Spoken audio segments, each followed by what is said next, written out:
अस्सलाम वालेकुम। ये नारियलवाड़ी कब्रिस्तान है, मुंबई का दूसरा लार्जेस्ट कब्रिस्तान अगर कहेंगे तो गलत नहीं होगा। लेकिन अफसोस का मुकाम है, बहुत अफसोस का मुकाम है कि आज इस कब्रिस्तान की हालत आप लोग देख लो कि किस तरीके से आज ये कब्रिस्तान हो गया है। बड़े अफसोस की भी बात है, बड़े शर्म की बात है हमारे लिए कि हम अपनी जिंदगी में जीते जी जो है वो हर चीज की सहूलत को ढूंढते, लेकिन आखिरी आरामगाह के लिए जो है हम कहीं भी बात नहीं करते। आइए हम आपको कुछ दिखाते हैं सारी चीजें। देखिए ये किस तरीके से कब्रिस्तान की हालत हो गई है।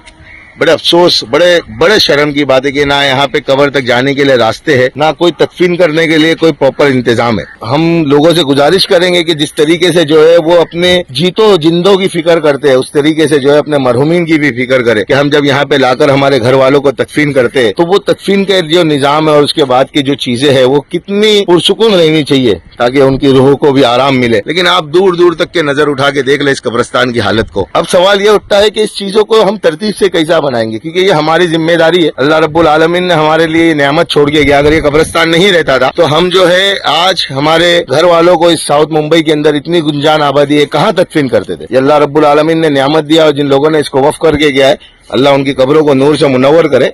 लेकिन आज रोने का मुकाम है, अफसोस का मुकाम है कि इस कब्रिस्तान को देखकर अफसोस होता है कि हम किस दर्जे तक के जो है अपनी जिंदगियों को जी रहे अपने मरहूमीन की फिक्रों को लेकर। हम तमाम लोगों से गुजारिश करेंगे कि इस कब्रिस्तान के ताल्लुक से फिक्र करें। काम अल्लाह लेता है, अपने खजाने से लेता है, किसी के माल की बुनियाद पर नहीं, किसी की ताकत की बुनियाद पर नहीं। लेकिन हमको फिक्रें करनी चाहिए। अगर हम फिक्रें नहीं करेंगे तो ये जो है ये इससे भी खस्ता हो जाएगा। हम तमाम मुसलमानों से गुजारिश करते हैं कि इसके लिए जो है बढ़ चढ़ कर हिस्सा ले। हम जिस तरीके से इस कब्रिस्तान के लिए काम कर सकते हैं, ये झाड़ियां जो उग गई है जगह जगह पे, कब्र जो है तकरीबन तमाम कब्रें जो है वो धंस गई है और तदफीन के अमल को जो है इतना मुश्किल हो गया है यहाँ पर कि जिसकी कोई हद नहीं। ये 5.5 से 6 एकड़ के अंदर जो है कब्रिस्तान है। अफसोस तो ये होता है कि हमारे जो पॉलिटिकल राजनेता है, जैसे कि हमारे यहाँ के जो मिसिंग एमपी है अरविंद सावंत साहब, हम उसको मिसिंग ही कहेंगे क्योंकि जो है जो बड़े जोश और खरोश से आए थे वो, और इंडियन अलायंस के मोदी हटाओ मुहिम के अंदर दूसरे जो है यहाँ के जो एमएलए है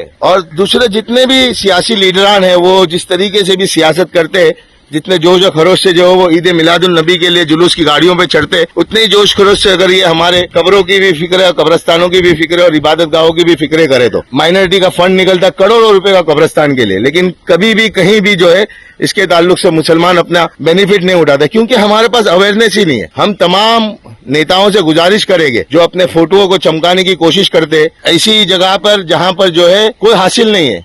अल्लाह रब्बुल आलमीन हम सबको हिदायत दे और कब्रिस्तानों की हमको फिक्र करनी चाहिए।